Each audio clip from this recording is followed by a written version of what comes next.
Selamat datang di podcast Beritanda, beragam info mata undaan, menyajikan beragam informasi kesehatan dan gaya hidup sehat. Bagi kanca sehat yang ingin mendengarkan audio file Beritanda, Anda dapat mendengarkan melalui Spotify. Kanca sehat juga bisa menyaksikan tayangan Beritanda di akun YouTube channel Rumah Sakit Mata Undaan.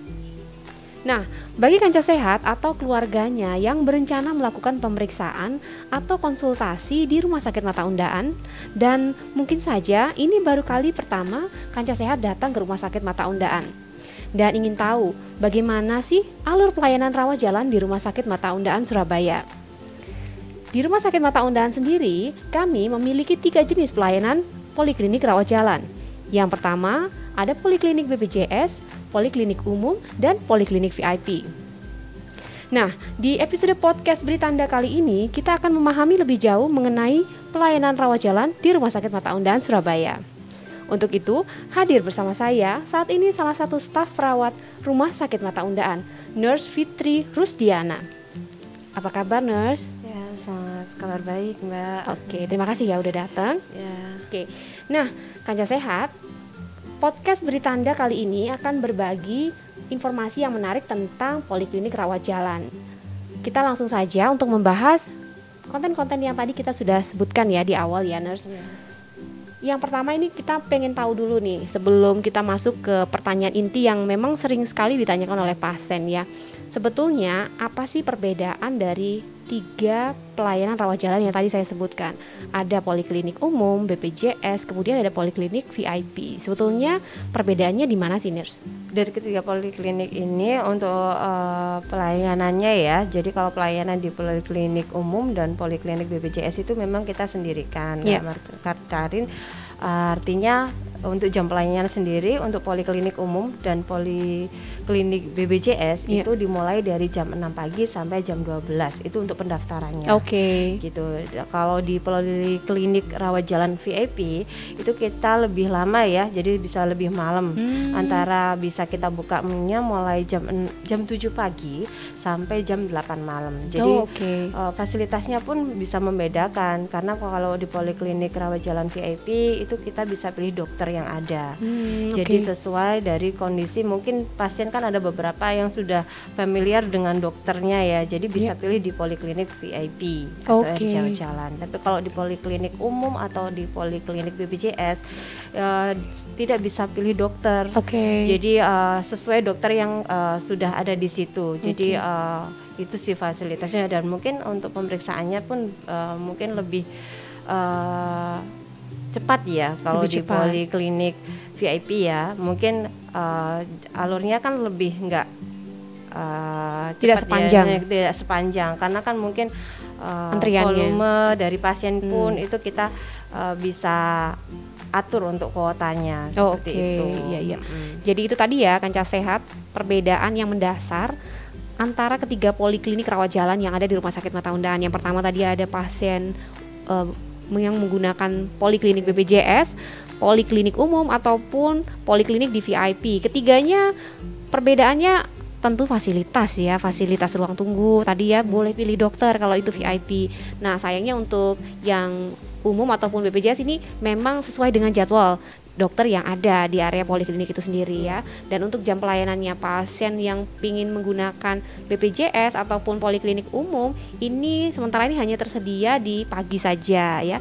Tapi untuk yang VIP bisa dari pagi sampai malam gitu ya, Nurse Fitri ya. Iya, benar. Oke. Nah, kalau terkait fasilitas dan jam pelayanan kita sudah bahas. Bagaimana jika tentang alur pelayanannya? Apakah ada perbedaan dari ketiga poliklinik tadi?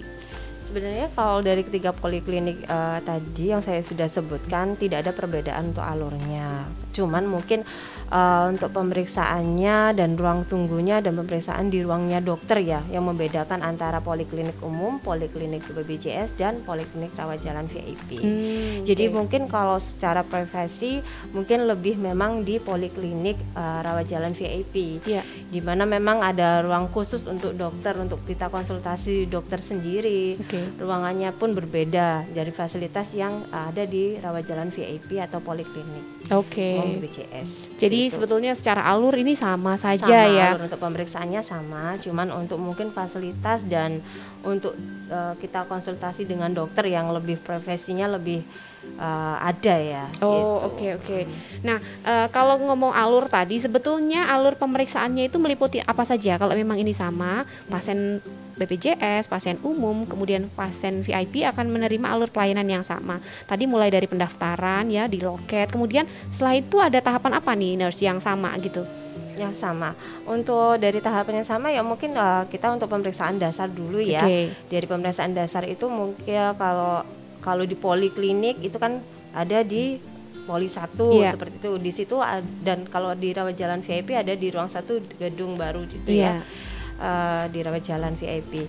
Untuk di situ pemeriksaan dasarnya adalah mungkin kita untuk awalnya diperiksa oleh RO ya, petugas RO atau refraksionis yang refraksi. Jadi setelah itu kalau pada memang membedakan ada pasien-pasien yang baru. Jadi pasien baru itu perlu kita asesmen. Asesmen awal itu dalam arti kita menggali lagi keluhan pasien sebelum ke dokter. Jadi itu. Ya, jadi pemeriksaannya meliputi pemeriksaan refraksi dilakukan oleh refraksionis. Kemudian ada pemeriksaan yang lain mungkin yang akan diterima pasien di dalam ruang asesmen tadi. Kalau untuk pemeriksaan sendiri sih memang tergantung keluhan pasien ya. Jadi keluhan pasien itu di situ kan di dalam ruang satu itu ada beberapa alat yang memang untuk pemeriksaan dasar seperti yang disebut ARK dan NCT ya. Dari alat-alat itu kita pun mungkin dari petugas resepsionisnya itu menanyakan dulu keluhannya apa. Jadi tidak semuanya pasien diperiksa dengan alat yang ada di ruang 1. Dari petugas refraksionis maksudnya begitu ya. Tapi sebetulnya standar ini sama ya untuk semua pasien baik itu umum ataupun BPJS, hanya saja disesuaikan dengan keluhan dan diagnosa yang ditemukan ketika melakukan pemeriksaan refraksi begitu ya. Dan asesmen itu tadi adalah wajib untuk pasien-pasien yang baru karena memang perlu digali lebih lanjut terkait riwayat kesehatan pasien sebelum datang ke rumah sakit mata undang seperti itu ya. Memang sepanjang itu ya nurse ya untuk tahapannya. Baik. Nah, kita mau lanjut lagi nih. Kira-kira nih nurse, bila mana sih pasien itu akan dikonsulkan lanjutan begitu ya ke subspesialis?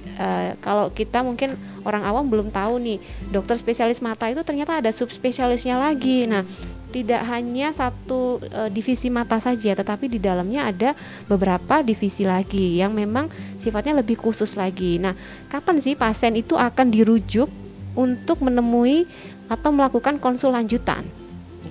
Untuk kapannya kan memang kan kadang pasien belum tahu ya dokter yang berjaga di situ apakah dokter yang sama dengan divisi yang mereka perlukan, dengan sesuai dengan kondisi yang mereka perlukan. Jadi mungkin kalau memang kondisinya yang waktu dokter periksa itu adalah bukan dokter yang sesuai yang pasien alami atau sakit, pasti kita akan mengkonsultasikan ke dokter yang sesuai yang kondisi pasien.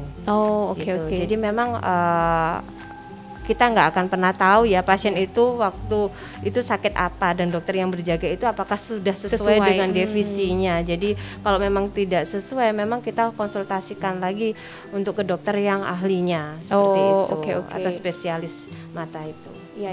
Jadi memang betul ini akan disesuaikan dengan hasil pemeriksaan pasien ya. Jadi tidak menutup kemungkinan bahwa setelah dari dokter spesialis mata akan ada lanjutan ke subspesialis lagi yang memang betul-betul akan disesuaikan dengan hasil pemeriksaan pasien itu sendiri ya.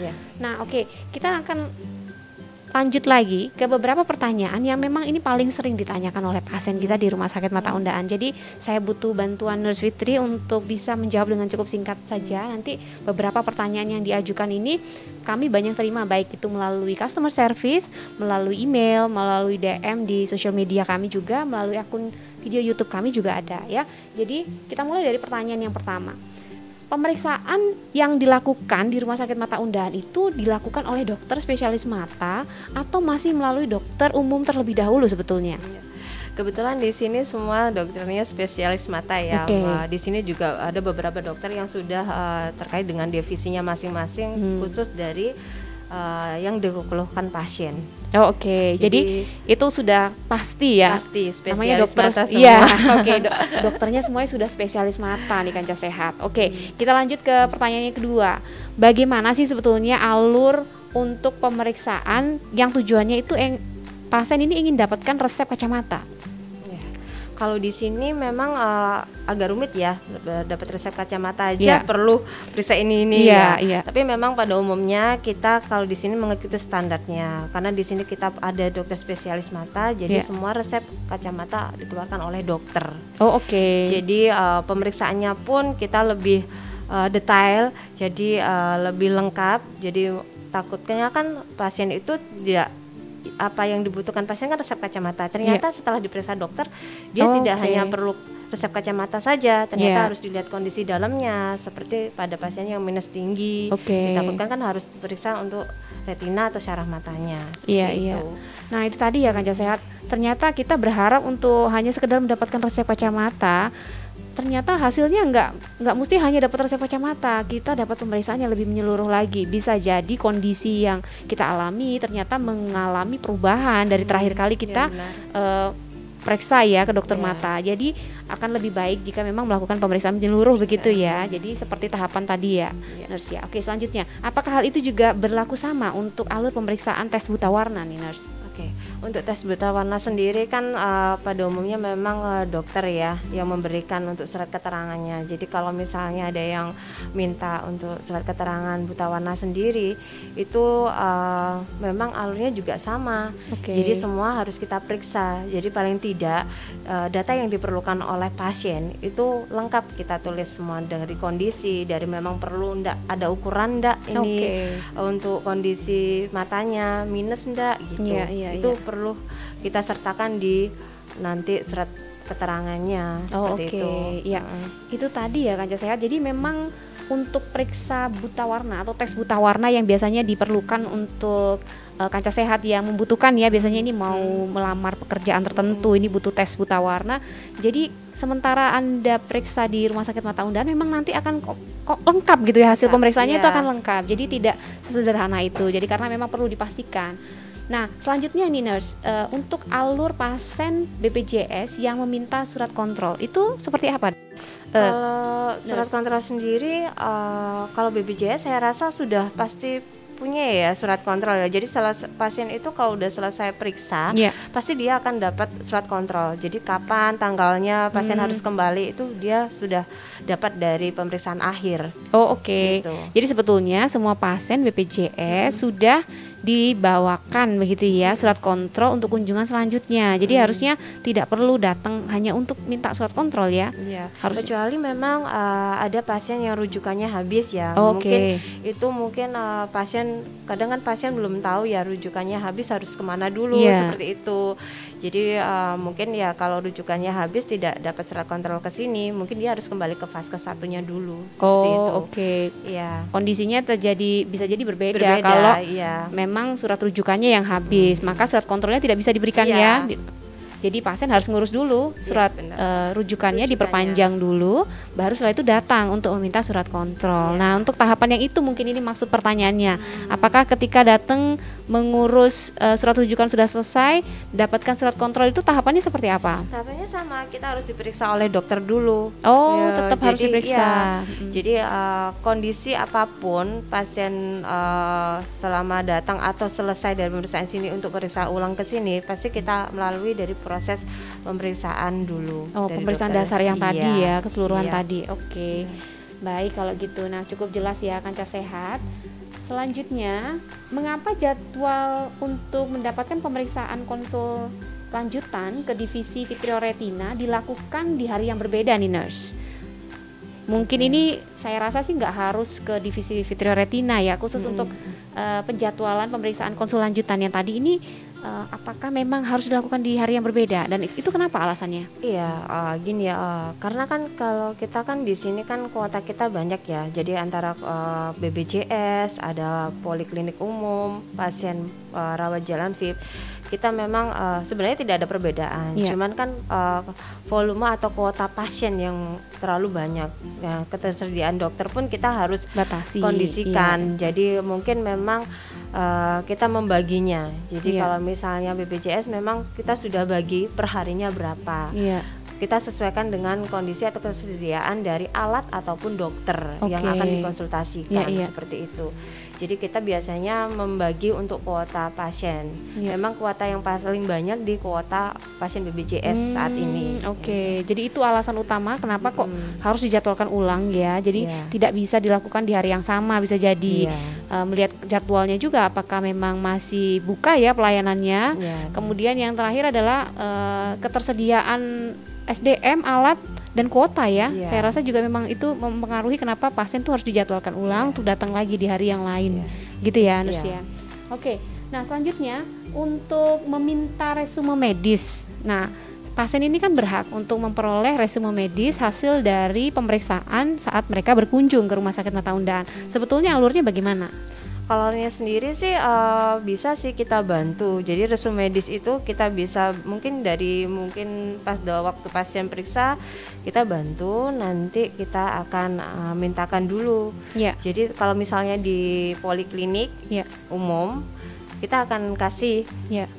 resume medis pasien yang sesuai dari yang memang diperlukan pasien, Iya. seperti itu. Iya. Jadi saya rasa kita bisa bantu perawat-perawat yang ada di situ. Yang penting disampaikan ya, Nurs ya. disampaikan. Jadi di mana waktu selesai pemeriksaan kalau memang pasien itu diperlukan, ya. kayak seperti di itu ya, kalau di poliklinik umum atau BPJS mungkin bisa disampaikan di pelayanan akhir. Oke. Jadi mungkin nanti bisa dibantu untuk resume medisnya. Kalau di poliklinik rawat jalan VIP memang kan khusus ya, jadi bisa disampaikan di asisten dokter itu tadi, nanti bisa dibantu. Yang penting harus dikomunikasikan karena memang setahu saya juga resume medis ini tidak langsung dibuatkan ya. Tadi memang atas permintaan pasien. Jika membutuhkan bisa disampaikan. Kalau itu di poliklinik umum ataupun BPJS juga boleh minta ya. Boleh ya. Jadi disampaikannya adalah di akhir pelayanan sebelum pulang ya, jangan sampai setelah pulang berganti hari apalagi mungkin seperti itu. Jadi kesulitan ya. Karena kita kan butuh untuk rekam mediknya, mencari dulu, jadi itu kan butuh proses ya. Iya, jadi sembari masih ada di rumah sakit disampaikan saja ke petugas ya kalau membutuhkan resume medis. Oke, nah kita lanjut ke pertanyaan selanjutnya. Ini yang kita biasa juga sering dapat pertanyaan nih. Kadang kan ada nih pasien itu adalah rujukan dari klinik mata di daerah yang lain. Jadi kenapa pasien yang dirujuk dari klinik mata di daerah itu perlu melakukan pemeriksaan ulang lagi ketika mereka sudah ada di rumah sakit mata undaan? Ya, karena pasien itu kalau dirujuk kan pasti ada fasilitas yang tidak ada di sana. Jadi dirujuk salah satunya dirujuk di RSUD Mata Undaan. Mungkin fasilitas yang ada untuk pemeriksaan alat-alat, mungkin keterbatasan yang ada di domisili ya. Jadi pastinya kita harus periksa ulang yang tidak ada di sana, seperti itu. Ya, jadi sebetulnya memang fungsinya adalah untuk melengkapi ya. Jadi apa hasil pemeriksaan yang sudah dibawa pasien dari klinik mata di daerah itu dilengkapi lagi begitu ya di rumah sakit mata undaan. Pemeriksaannya pastinya untuk menegakkan apa sih kondisinya sebenarnya yang dialami oleh pasien. Mungkin nggak sih bisa jadi juga karena yang dicari adalah subspesialisnya tadi? Bisa jadi karena kan di daerah tidak semua subspesialis ada ya. Salah satunya daerah yang memang tidak ada yang divisi yang kita punya, seperti itu. Jadi jangan khawatir ya Kanca Sehat, ketika memang harus dilakukan pemeriksaan ulang itu untuk melengkapi. Jadi apa yang sudah diperiksa ketika Kanca Sehat di klinik mata di daerah masing-masing itu dilengkapi dengan pemeriksaan yang sudah ada di Rumah Sakit Mata Undaan dan ditangani. Jika memang dibutuhkan konsul lanjutan ke subspesialis ataupun divisi, maka itu akan diarahkan sesuai dengan kondisi yang dimiliki oleh pasien masing-masing. Nah, selanjutnya mata itu kan sebetulnya boleh dibilang adalah indera yang sangat-sangat vital ya yang dimiliki oleh setiap manusia. Tentunya ketika ada sesuatu gangguan penglihatan yang memang terjadi pada indera penglihatan kita itu kita pasti langsung khawatir ya bawaannya ya. Dan oleh karena itu banyak pasien yang menganggap bahwa karena ini adalah organ yang vital, maka segala kondisi yang mengancam indera penglihatan itu tergolong gawat gitu kasusnya ya. Nah, tapi kenapa di Rumah Sakit Mata Undaan tidak semua gangguan penglihatan itu tergolong gawat darurat? Bahkan masih dibedakan lagi kondisi gawat darurat yang dikeluhkan pasien itu ternyata tidak melulu masuk ke kategori gawat darurat. Ya. Ya, karena pemeriksaan dari dokter kan kondisi pasien, contohnya saja seperti katarak. Sebenarnya katarak yang bagaimana yang dikatakan gawat atau emergensi kan. Pada umumnya sih kalau katarak contohnya adalah salah satu penyakit yang tidak terlalu emergensi. Jadi ya bisa kita dalam tindakannya pun kita bisa reschedule seperti itu.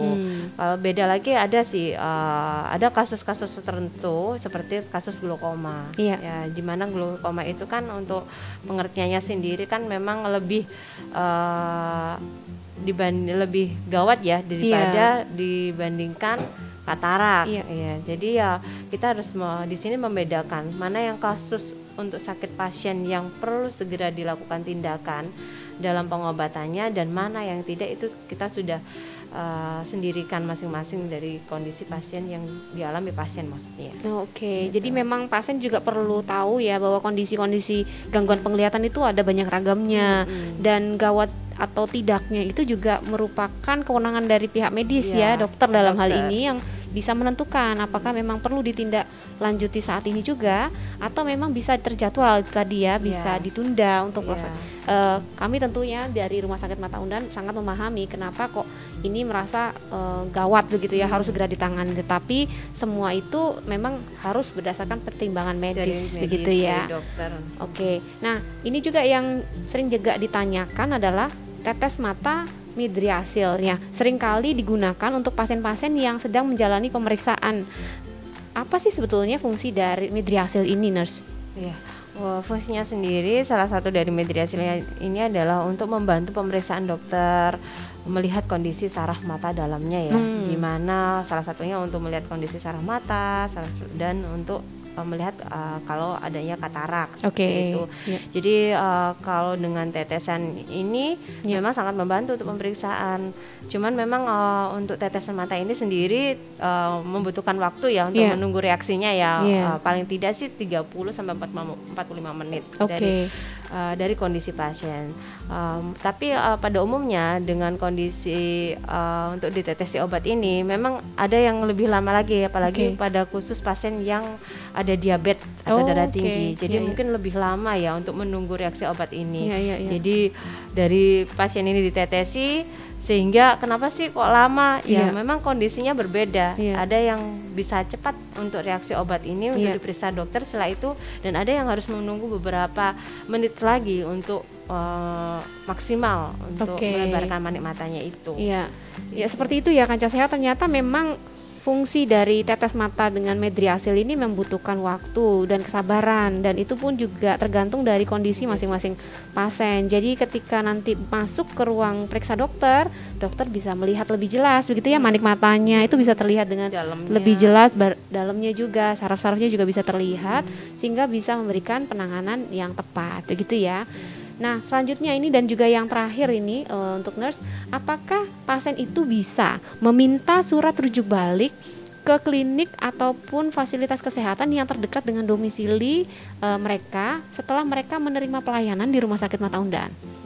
Pasien bisa mendapatkan rujuk balik dalam arti kalau memang dari kondisi pasien yang telah diperiksa dokter oleh dokter Rs Mata Undaan atau spesialis di sini sudah tidak ada masalah, dalam arti bisa dilihat dokter spesialis mata di tempat domisili pasien jika fasilitas yang di sana memenuhi kriteria yang harus dilanjutkan lagi untuk pengobatan dari kondisi pasien. Jadi mungkin kalau di sini ternyata kondisi pasien tidak ada masalah, tidak ada pemeriksaan lanjut lagi, biasanya dokter akan memberi surat keterangan untuk dokter spesialis mata setempat dari kondisi yang terakhir dan apa yang harus ditindaklanjuti yang hanya bisa dilakukan di sana juga. Jadi buat pasien-pasien kita di Rumah Sakit Mata Undaan yang mungkin ini juga banyak ditanyakan karena mereka dari daerah nih nurse kalau harus PP nih ke Surabaya juga lumayan gitu apa nggak bisa Apa bisa kalau di daerah aja? Jadi tadi ya catatan dari Nurse Fitri adalah selama klinik yang dirujukan itu memiliki fasilitas yang mumpuni ya, begitu ya, dan bisa memastikan bahwa nanti selama proses perawatan ataupun penyembuhannya itu bisa dilakukan atau ditangani di klinik tersebut nggak masalah ya Nurse ya. Itu boleh bisa nanti disesuaikan dengan domisili masing-masing pasien ya. Yang penting nanti pasien juga kesembuhannya itu juga nanti bisa terkontrol dengan baik gitu ya Nurse ya. Saya ucapkan terima kasih untuk Nurse Fitri Rusdiana karena telah meluangkan waktu untuk menjawab pertanyaan-pertanyaan yang tadi sudah saya tanyakan ya. Nah, untuk Kanca Sehat, itu tadi topik yang kita bahas bersama Nurse Fitri, staf perawat Rumah Sakit Mata Undaan Surabaya mengenai prosedur pelayanan rawat jalan yang ada di Rumah Sakit Mata Undaan Surabaya. Terima kasih. Saya ucapkan untuk Nurse Fitri sudah berbagi informasi yang ada di podcast Beritanda episode kali ini. Tetap dukung kami ya Kanca Sehat dengan selalu mengikuti segala informasi yang terupdate dan menarik dari Rumah Sakit Mata Undaan. Pesan kami, tetap jalankan protokol kesehatan, selalu gunakan masker, jaga jarak aman, dan makan makanan yang bergizi. Nantikan kembali tayangan podcast Rumah Sakit Mata Undaan selanjutnya. Sampai jumpa dan salam mata sehat.